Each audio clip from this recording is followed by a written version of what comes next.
Como ya sabéis, esto empieza en 1808. Aquí tenemos la cronología 1808-1814. ¿Qué es lo que pasa en estos momentos? Pues en estos momentos sucede la crisis de la monarquía de Carlos IV. Carlos IV, sabéis que va a gobernar desde 1788 hasta 1808. Y daros cuenta que en su periodo de gobierno, de reinado, pues paralelamente en Francia se produce la Revolución Francesa de 1789. Esto va a generar miedo por parte de Carlos IV a las ideas liberales. ¿Y qué va a dar paso, va a dar pie? Pues a crear una coalición internacional contra Francia. No solo España, sino aquellos países que estaban en contra de Francia y las ideas liberales que habían surgido de la Revolución Francesa.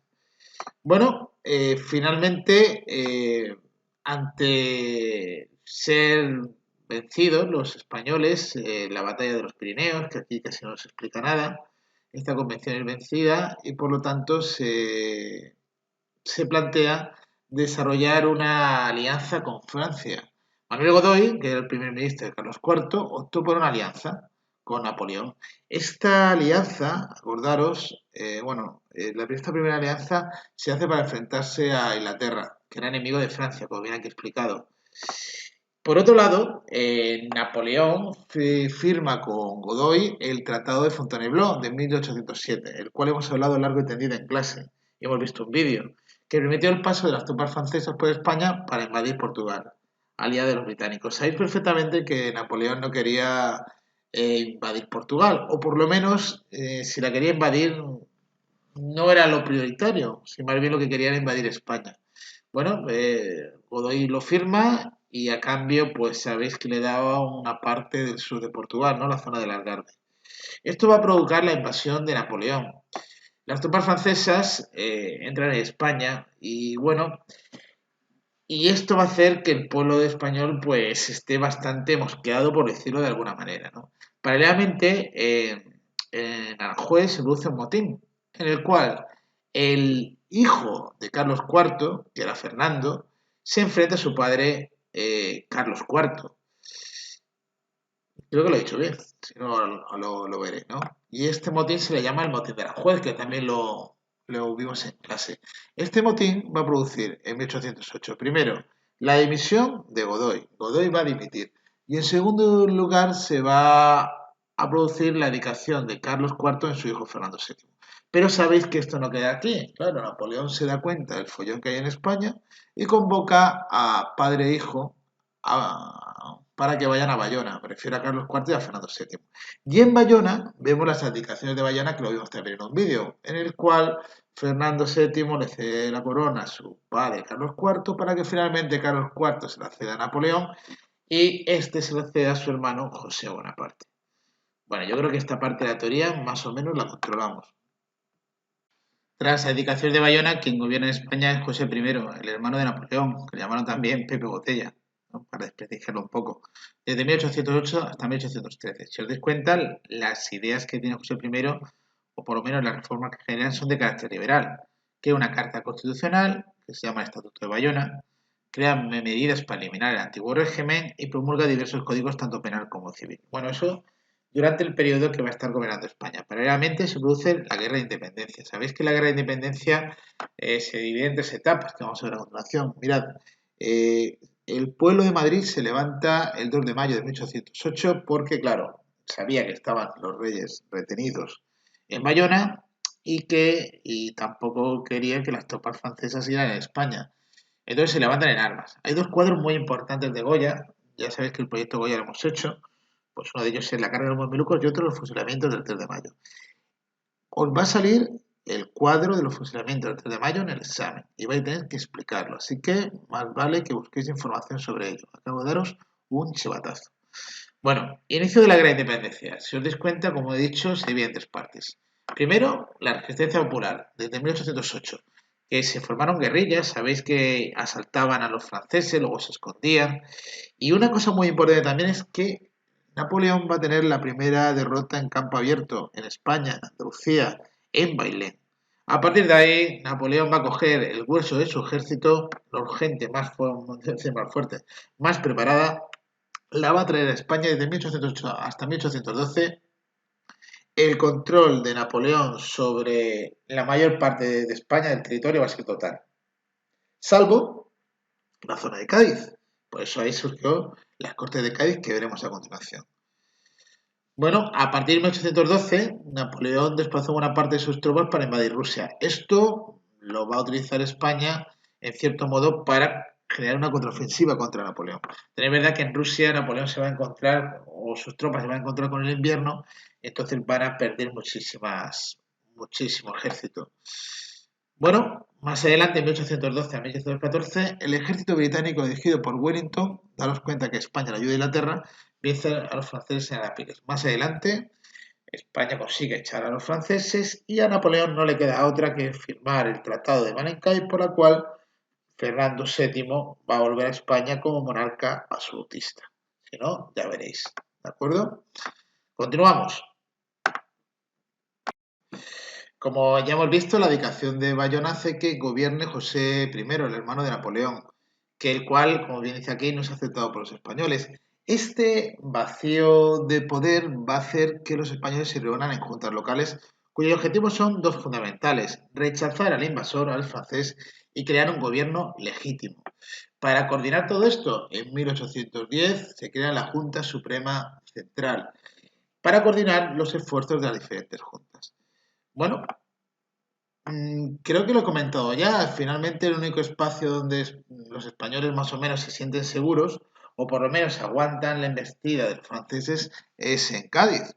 Bueno, pues ahí es donde se desarrollan las Cortes de Cádiz.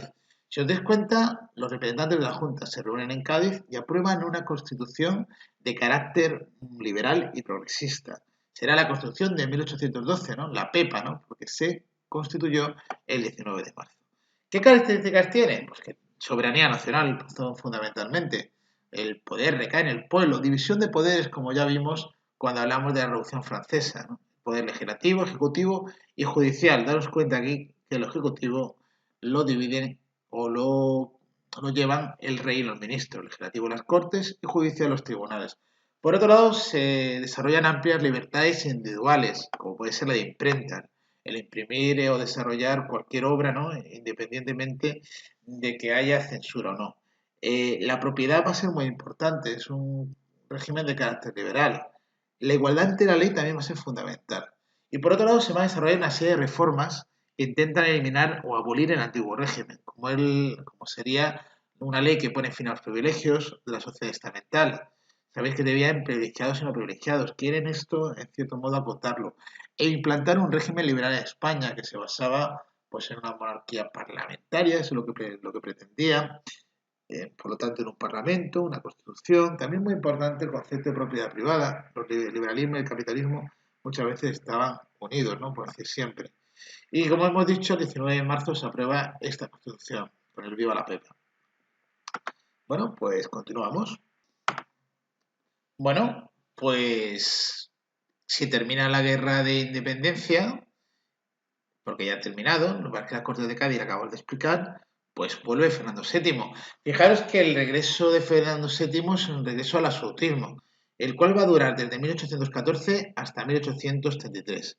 Fernando VII le llamaban el deseado y regresó a España en 1814, pero él no quería ni ver la Constitución de Cádiz, no era liberal, por lo tanto quería reinar como un monarca absoluto. Y se va a enfrentar a las ideas liberales que se han marcado en la Constitución de Cádiz. El primer periodo dentro del reinado de Fernando VII será el sexenio absolutista, 6 años de gobierno absolutista, del 14 al 20, de 1814 a 1820. Muy importante la cronología, tenéis que estudiarla. Mirad, Fernando VII llega a España y bueno, lo vamos a sintetizar. Lo que va a recuperar el trono con el apoyo de los absolutistas que están a favor de que el monarca se convierta como no decir un dictador, pero como un monarca absolutista. Y acordaros que leímos el texto del manifiesto de los persas, el cual era una serie de absolutistas que apoyaban el regreso de Fernando VII como monarca absolutista. Vuelvo a repetirlo. Mira, lo primero que hace es derogar suprimir la Constitución de 1812. Yo muchas veces os digo en clase que le metí una patada porque no quería ni verla. Anula, elimina la obra reformista de las Cortes de Cádiz. ¿Os acordáis todo lo que hemos estudiado hace un momento de las Cortes de Cádiz? Pues todas esas leyes de las Cortes de Cádiz que intentaban eliminar el antiguo régimen, las quita de en medio. Y no solo eso, va a perseguir a todos los liberales. Una represión bastante fuerte de los liberales. Y lleva a cabo, los cuales intenta llevar a cabo diversos pronunciamientos. Los liberales quieren, de alguna manera, obligar a que Fernando VII vuelva bajo la Constitución, pero no lo consiguen, muchas veces y fracasan. Y muchos de ellos se exiliarán y otros serán ejecutados. La palabra pronunciamiento, un buen vocabulario, acordaros que lo vimos en clase, tenemos que conocerla también. Y pasamos ahora de todo esto a hablar del siguiente punto dentro del gobierno de Fernando VII, que sería el trienio liberal. Finalmente, un pronunciamiento liberal triunfa en España, que es el pronunciamiento del coronel Riego, el cual, gracias a su pronunciamiento, se producirá el trienio liberal, que va de 1820 a 1823. Como bien dice los apuntes, este pronunciamiento se desarrolló en Cabeza de San Juan, en Sevilla, y bueno, al triunfar el rey se va a ver obligado a aceptar la Constitución de 1812. Además, decía algo así en clase que Fernando VII decía una frase así como, caminaremos, lo estoy intentando decir de memoria, caminaremos todos juntos por la senda constitucional y yo el primero. Era más falso que Judas, ya sabéis que nada más que empieza a gobernar el Partido Liberal va a hacer todo lo posible por, por quitárselos de en medio, ¿no? Por estar conspirando para eliminar a los liberales y volver a gobernar como monarca absoluto que era. Bueno, en este trienio liberal se crean varias cosas, entre ellas la Milicia Nacional, que era un ejército de voluntarios liberales armados para proteger la Constitución y hacer frente a la posición absolutista. Claro, mientras los liberales creaban la milicia nacional e intentaban volver a rescatar la Constitución del 12 y creían que iban a gobernar tranquilamente, Fernando VII, que había vuelto a jurar la Constitución del 12, no quería en absoluto eh, las ideas liberales. Entonces Fernando VII pide ayuda a los monarcas absolutistas como él que estaban en Europa. ¿Y cuál era su intención? Pues derrocar a los liberales, eliminarlos, quitarlos de en medio, como bien dice aquí. Y en 1823 la Santa Alianza envió a los 100.000 hijos de San Luis, acordaros, con el conde de Angulema. Este consigue vencer a los liberales y Fernando VII instaura de nuevo un régimen absolutista. Fijaros que ya a partir del 23 al 33, desde 1823 a 833, Fernando VII va a gobernar de manera totalmente absolutista. Bueno, totalmente absolutista hasta que se ve en el final de sus días y tiene que ayudarse de los liberales. Pero eso lo veremos a continuación. De aquí a nada. Bueno, Fernando VII, primero de todo, cuando vuelva al poder en el 23 o vuelva a tener plenos poderes como monarca absoluto, anula toda la obra legislativa del trienio liberal, todas las ideas del trienio liberal y que tenían que ver con la Constitución de Cádiz del 12 fuera y regresa al absolutismo como ya conocemos. ¿Qué es lo que pasa? Que también se da cuenta que después de una guerra, de la guerra de independencia, después de los conflictos que había habido en España, eh, la monarquía, o por lo menos España, entra en una crisis bastante gorda a nivel económico. Hay una bancarrota en Hacienda y bueno, ya veis, la guerra de independencia y no nos olvidemos, que a mí ya casi se me ha olvidado la pérdida de las colonias americanas también, ¿no? Fernando VII, ante esto, va a tener que tomar medidas, ¿no? Lo primero que propone es una reforma fiscal, pero claro, los privilegiados, al igual que pasó en los Estados Generales en Francia, no van a querer pagar ni un duro, ¿no? Y tampoco Fernando VII se puede enfrentar a ellos porque son los que le apoyan para que pueda gobernar. Entonces, está en esa encrucijada Fernando VII en este periodo también, ¿no? Esto es lo que os explico aquí.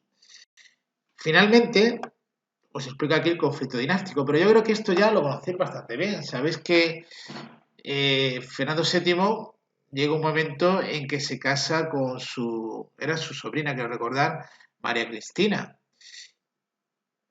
Va a tener una niña, pero antes de que la tenga, claro, en España había una ley que se llama la ley sálica, la cual impedía reinar a las mujeres.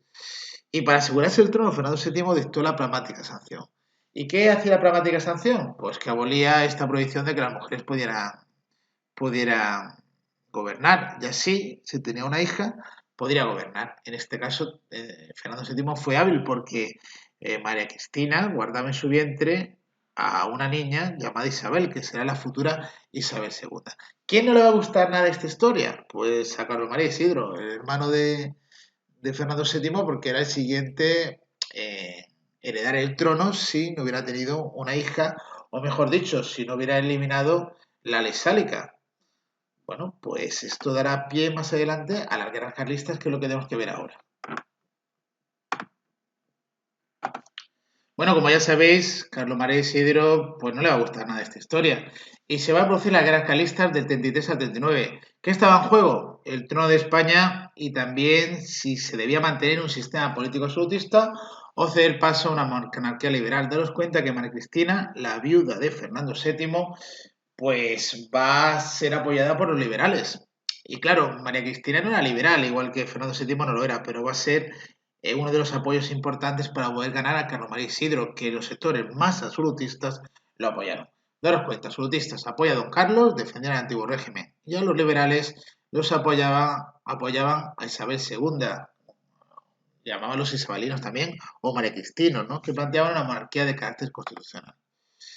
Claro, el carlismo surge a la muerte de Fernando VII y cuando Carlos María Isidro no puede gobernar. Estos grupos absolutistas se negaron a reconocer a Isabel, que tenía 3 añitos, como legítima sucesora. Y apostaron y, claro, y apoyaron a Carlos María Isidro. Lo tenemos. Esto se va a desarrollar, van a iniciar en España una sublevación contra el gobierno de María Cristina de Borbón, que ejercía de regenta en nombre de su hija. María Cristina, que se ve viuda, que se ve con una niña de 3 años, que se ve que, vamos, que está un poco sola, ¿no? Si os des cuenta, ¿no? Busca el apoyo de los liberales, de aquellos que le pueden ayudar a que su hija en un futuro pueda gobernar. Bueno, para conservar el trono de su hija. Por lo tanto, en el gobierno de María Cristina, que será la regencia de María Cristina, que va desde 1833 hasta 1840, se crea un gobierno liberal moderado, siendo regente María Cristina, como ya he dicho, que apoya a algunos privilegiados, la mayoría del ejército y sobre todo contó con la ayuda de la burguesía y los sectores más populares de la ciudad. Por otro lado, sigo, por otro lado, si os des cuenta, aquí tenemos esta imagen, tenemos los dos bloques. Tenemos a los absolutistas, tenemos la iglesia, ¿no? Este carlista que está sustentando la ley sálica, ¿no? Como diciendo que la ley sálica es mucho más importante que la pragmática sanción y por lo tanto esta niña de 3 años no puede llegar a ser reina, que era Isabel II. Y aquí tenemos como viuda a María Cristina, que intenta de alguna manera pues solventar este problema. Y aquí los liberales que intentan sostener el trono que en estos momentos María Cristina estaba regiendo, ¿no? Porque era la regente. Y la pólvora, pues ya lo sabéis qué significa, la guerra que se produce en estos momentos. ¿Sigo? ¿Vale? Sigo con los apuntes. Voy a darle aquí un zoom. Vale. Bueno, pues aquí estamos. Tenemos dentro de la base social del carlismo los privilegiados, nobleza rural, por supuesto, y el clero.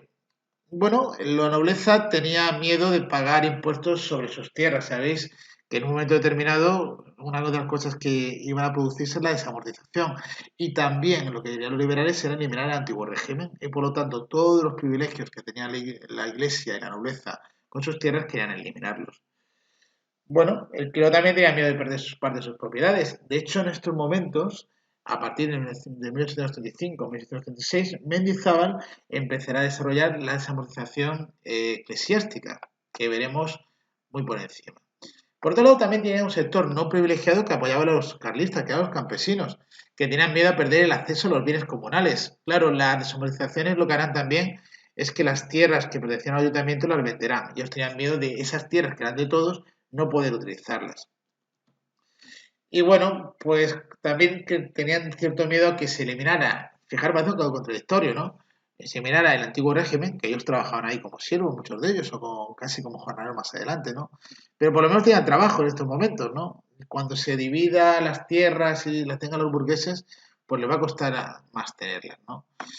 Por otro lado, los carlistas, bueno, tenían también, los seguidores estaban en los medios rurales más tradicionales. Fijaros la zona donde se van a concretar. Inés Baladí, País Vasco, Navarra y zonas montañosas de Cataluña, Aragón y Valencia. Muchos de estos territorios antiguamente tenían series de leyes consuetudinarias llamadas fueros y no querían perderlos. Y bueno, pues por eso se levantaron también contra María Cristina y su niña Isabel II. ¿Cuáles son las ideas del carlismo? Pues ya lo tenéis, como lo veis ya muy claro. Dios, patria, rey y fueros. Primero, Dios porque defendían el origen divino de la monarquía. Patria porque para ellos lo más importante era el territorio, la patria española unificada y demás, ¿no? Y bajo un poder absolutista del rey, por eso dicen rey. Y bueno, y fueros, vuelvo a repetirlo también, ¿no? Por los aquellos derechos constitucionarios que tenían aquellos territorios y no querían perderlos. Bien aquí, la presencia activa de la Iglesia en la vida pública es muy importante y el mantenimiento de los fueros, que ya lo he dicho. Bueno, arraigó en el País Vasco, en Navarra, en Cataluña, reivindicaciones forales que ya hemos dicho. Y bueno, defendían instituciones tradicionales, un sistema fiscal propio, los privilegios y demás, ¿no? Bueno, y, y seguimos, ¿no? Seguimos porque esto va largo. Aquí tenemos un carlista, ¿no? Con su lema Dios, patria y rey, su tea incendiaria, su boina, su escapulario, con la imagen de, en este caso, de Carlos VII. Esto ya teníamos que acercarnos a la Tercera Guerra Carlista. Con su cartuchera, su trabuco, claro, y los zapatos de campesino que la apoyaban y también del clero. Creo que más o menos nos estamos enterando. En cuanto a las guerras carlistas, van desde 1833 a 1840. Primera guerra carlista, del 33 al 39. Se inició en el país vasco. El líder más importante de los carlistas era Zumalacárregui. Finalmente, los carlistas fueron derrotados por las tropas liberales del general Espartero. Hay una paz, una firma que se llama el Convenio de Vergara o el Abrazo de Vergara, muy importante, por el cual se pone fin a la Primera Guerra Carlista. Espartero va a ser quien ponga fin a esta guerra en 1839. Este abrazo lo hacen Espartero y Maroto. Fijaros que entre 1846 y el 48 hubo importantes levantamientos carlistas en Cataluña también. Y también del 72 al 76 apareció la tercera carlista que anteriormente os había comentado durante ese incendio revolucionario. Bueno, por aquí creo que esta teoría espero que la vayamos controlando. Aquí tenemos el plano de las guerras carlistas, pero creo que ya con esta explicación podemos pasar al siguiente punto. Bueno, y llegamos a uno de los puntos pues, más temido por todos los alumnos de cuarto, de la ESO, de segundo bachillerato, a lo largo de estos tiempos, ¿no? Que no es otro que el reinado de Isabel II. No es que sea tan complicado, pero es verdad que como tiene tantas fechas, pues es un poquito lioso. El reinado de Isabel II va desde 1833 hasta 1868, pero luego se subdivide, como ya sabéis, en una serie de etapas. La primera, la regencia de María Cristina, del 33 al 40, como estáis viendo aquí. Y bueno, pues es cuando María Cristina gobierna, porque su hija tiene 3 añitos. ¿En quién se apoya María Cristina? Ya lo sabéis, en los liberales moderados. Bueno, a pesar de esto, ya sabéis que hay unos levantamientos populares que en cierto modo van a querer que desestabilizar el régimen de María Cristina. En este caso, nos hablan de la sublevación de la granja de 1836, lo cual provocará que durante el reinado de María Cristina consigan los progresistas gobernar, porque les costaba mucho gobernar y solo podían gobernar mediante pronunciamientos. Entonces crean un pronunciamiento y se ponen a gobernar.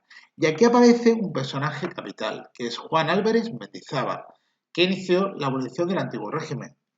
Ya sabéis que las Cortes de Cádiz ya lo habían intentado, pues él en cierto modo le mete la puntilla, porque crea una reforma fiscal intentando que los privilegiados también paguen, disuelve el régimen señorial, como ya lo intentó o desarrolló las Cortes de Cádiz, desvincula las propiedades, o lo que es lo mismo, cuando hablamos de desvinculación, se refiere a que las tierras de la nobleza pues las van a convertir en propiedad privada. Antiguamente el hijo mayor de un noble pues se le daba las tierras entre comillas, pero no podía venderlas, era un mayorazgo.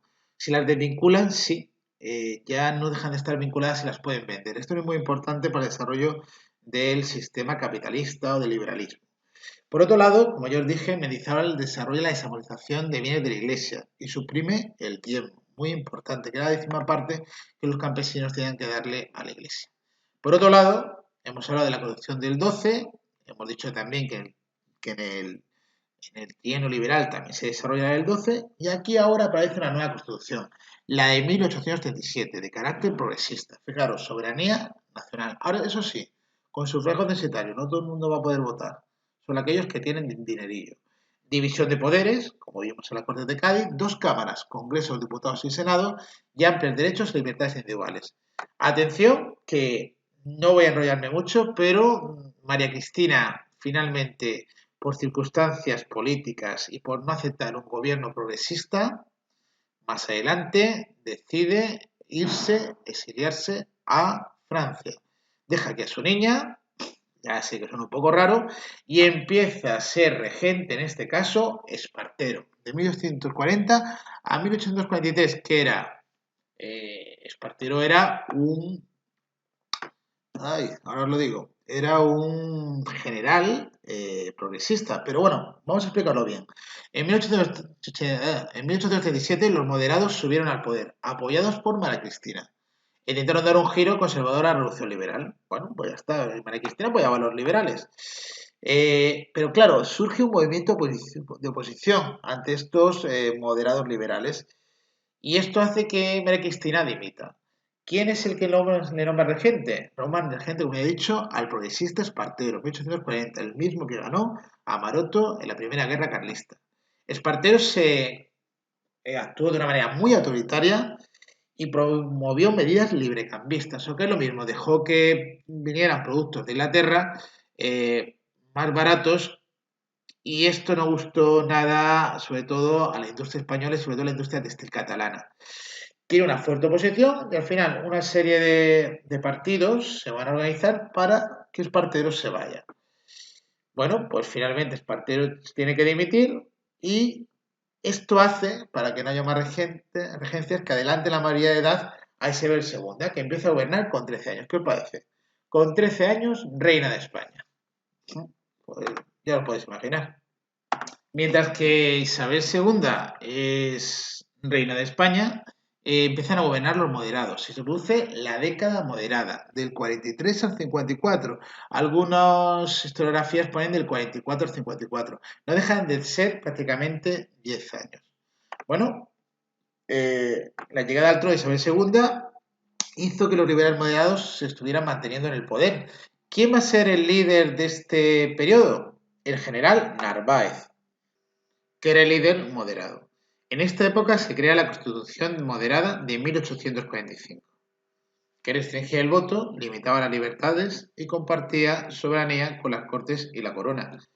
¿Qué medidas va a implantar esta década moderada? Pues medidas moderadas y centralistas. ¿Como cuáles? Reorganizar la administración estatal y municipal, controlar todo el Estado. Solo País Vasco y Navarra conservaron sus antiguos derechos forales. Por otro lado, se creó una reforma de Hacienda, centralizando los impuestos en el Estado, un código penal en 1848, un concordato con la Santa Sede en 1851 para intentar paliar los problemas que tenían con ella tras las amortizaciones y se creó la Guardia Civil en 1844. Se va a producir un pronunciamiento que haga que termine esta década moderada y surjan de nuevo o gobiernen los liberales progresistas. ¿Quién va a dar este pronunciamiento? O'Donnell en Vicalvaro y crea también el Partido de la Milicia Nacional. Atención que vuelve también Espartero junto con O'Donnell. Bueno, Isabel II dio el poder a los progresistas quienes reunieron de nuevo a Espartero. Ya os dije que Espartero iba a volver, en plan Terminator, por aquí lo tenéis. Se crea otra constitución, la Constitución de 1856. Esta no nace. Y se crean tres leyes fundamentales. Una nueva desamortización, la de Madoz, que esta vez van a desamortizar o quitar las tierras comunales y la de los ayuntamientos. Y por otro lado también se va a hacer negocio con el ferrocarril y con las minas. Se crean dos leyes, la ley de ferrocarril y la ley de minas. Última fase del reinado de Isabel II, la descomposición del sistema, 1856-1868. Se crea una nueva crisis de gobierno de Espartero, y la reina cede el gobierno a O'Donnell. Fijaros, el vino progresista desaparece y empieza a gobernar O'Donnell. ¿Y quién es O'Donnell? Pues un político que había creado la Unión Liberal, que era un partido centrista. En 1856, los unionistas, los partidarios de la Unión Liberal y los moderados se alternaron en el poder. Mientras tanto, los liberales progresistas estaban marginados, no gobernaban. Mediante este periodo se actuó el gobierno de manera muy autoritaria, creando bastante represión, sobre todo dejando a un lado a todos aquellos partidos que no fueran ni unionistas ni moderados. En cuanto a la política exterior, pues se desarrolló una política colonial, sobre todo campañas militares por Marruecos, Indochina y México. ¿Os acordáis que hablamos en clase lo de eso está en la Conchinchina? Pues viene de esta época. Esto va a hacer que haya una oposición muy fuerte al régimen moderado, que se va ampliando, sobre todo a aquellos sectores o aquellos partidos que no pueden llegar al poder, como son los demócratas, los republicanos y los propios progresistas, que ya habéis visto que a partir de estos momentos se encuentran cada vez más aislados. En 1866 se produce una crisis económica que dará paso con el tiempo, 2 años después, a la revolución de 1868 o el sexenio revolucionario. Que si queréis, os puedo hacer otro vídeo parecido, aunque tengáis que hacer las actividades a través de Puzzle. Yo me lo curro, vosotros os lo curráis. Un abrazo, clase.